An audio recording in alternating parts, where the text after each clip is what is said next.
So, I want to talk about spiritual gatekeeping. This is kind of like practical advice for someone who's like just getting into spirituality, doesn't really know the ropes or all the things that come with spirituality. I mean, once you start diving into it, there's so much stuff that you don't know about spirituality. And so this is kind of just a little bit practical advice for the beginner. And I have some notes here, a few pages worth, because I don't script. I feel like I get too perfectionistic with scripts, so that's why I'm using a note sheet. So there's 4 different things I'm going to discuss. It's going to be trust, ego, online creators, and emotional regulation. So with number 1, trust, and I can tell you that I learned this within 6 weeks of diving into spirituality hardcore. I met this guy, long story short, he wanted to teach me Reiki.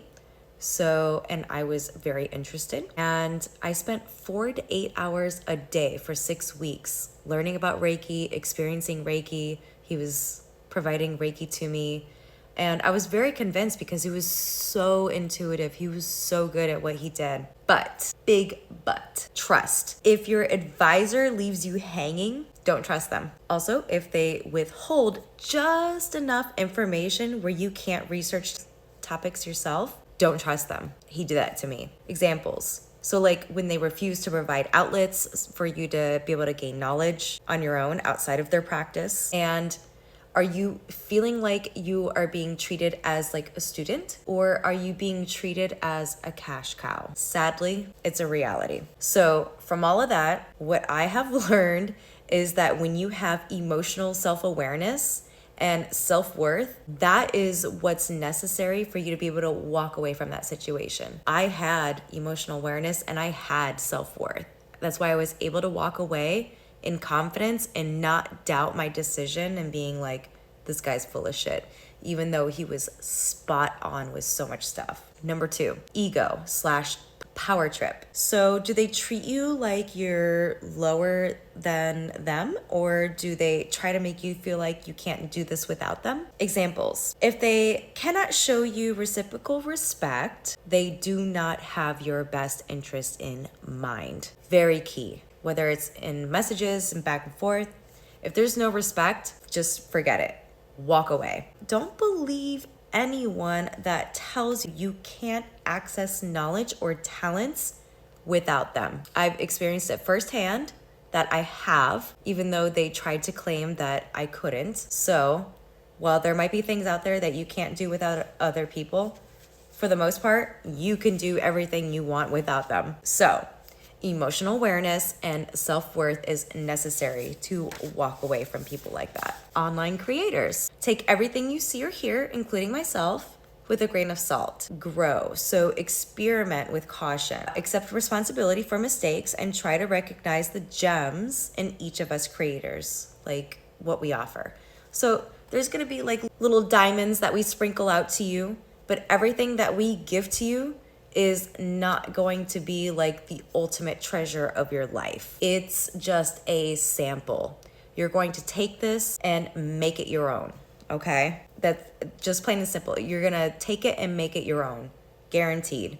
So through self-awareness and self-worth, you're going to be able to walk away from people who distract you from your truth, because it's a power thing. It's a trust thing. They want you to trust them. They want you to stay below them so that you cannot rise above them. Fuck those people. Number 4, emotional regulation. So this is kind of like last, because people who are not tapped into their emotions, they're gonna struggle with this. So try to recognize your weak points emotionally.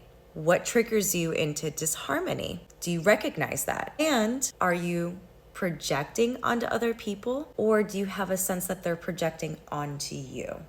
Because sometimes there's conflict with your spiritual advisor, and it's okay to feel like they're projecting negativity on you. You have a right to confront them about that. Confront them about it. Sometimes that lands in a good way where there's resolution and you guys come to common ground. But in my case, when I said, I don't trust you because of A, B, and C, he just told me that I will never be able to do what he can do. So there's that. Examples. When you keep engaging in a situation that drains you and alters your mood drastically, expecting creators and gurus to be perfect role models all the time. So like, don't put anybody on a pedestal. Like, I see this mistake so often, and it's like, there's so much good information out there, and I'll give you like a little blip. Like, I like Teal Swan, but there's so much drama around Teal Swan that it's like, people just don't get that she's got little nuggets, little diamonds of amazingness. She's not giving you a whole treasure box full of goodies for you to then, oh, my life is going to be so prosperous and happy now. No, motherfucker, you got to do your own work. She does her own work. She makes mistakes. Hello, we're going to do the same thing too. Come on, get your shit together. Like, come on, just don't put anybody on a pedestal, period. We are equal at the core. That's how I feel. And we each have unique abilities. So embrace that, because it's going to help you to be able to see the like objective truth of the situation. And also too, the use of spiritual bypassing or weaponized incompetence will not help you grow. Come on, guys. If you're like, I'm meditating every day, I'm so positive and everything's just gonna show up and come to me. Bullshit. You have to take action. It's not true.